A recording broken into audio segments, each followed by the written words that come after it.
જય વડવાળા મિત્રો, હું છું દાન રબારી ને આજે મારે જવાનું છે ગાડર બકરા સરાવવા। તો હાલો ત્યારે હું તમને બતાવું છું ગાડર બકરા કેવી રીતે સરાવવા। તો ફાઇનલ રસ્તા માટે હું હાલો જતો હતો તો હું પહોંચી ગયો છું અમારા ગામની નિશાળે। આ છે અમારા નીચાકોટડા ગામની નિશાળ। હાલો હું તમને નિશાળ બતાવું છું કેવી લાગે તમને। પછી નિશાળે થી આવી ગયો છું હું મારા જોકે આવી ગયો એટલે અહીંયા હતો અમારો ગેટ નો મેં આગળિયો ખોલીને અંદર ઉતર્યો તો અહીંયા રસ્તામાં બેઠા હતા બકરા।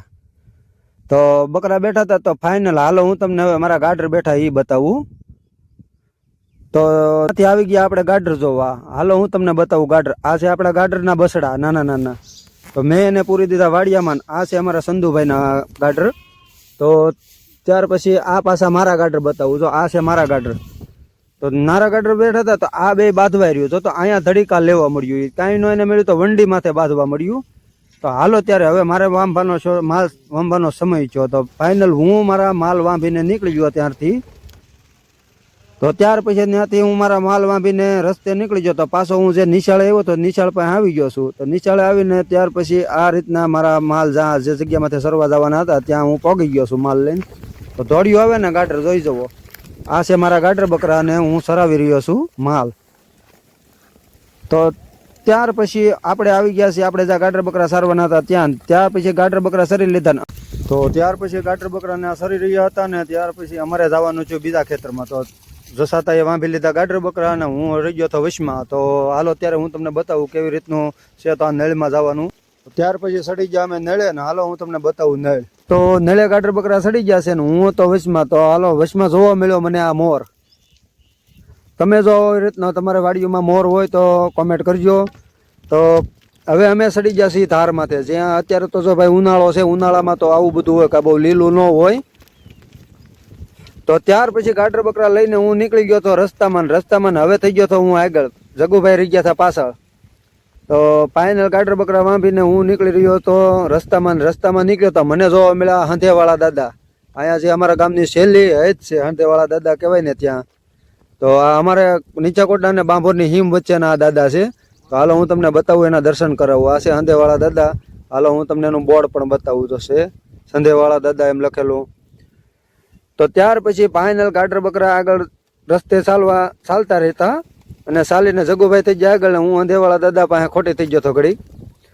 તો ત્યાર પછી ફાઇનલ અમારે જે નાળિયેરિયું વાળામાં આવવાનું હતું તે નાળિયેરિયું વાળામાં અમે આવી ગયા છીએ। તો આ રહ્યું નાળિયેરિયું વાળું આમાં પણ ધ્યાન રાખવું પડે છે નકર નાળિયેરિયું ગાડર બકરા ખાઈ જાય। હવે એ હતો આ બાંભોર વાળા ગામનું અમારા બાજુનું ગામ બાંભોર છે ને એવડા એનું।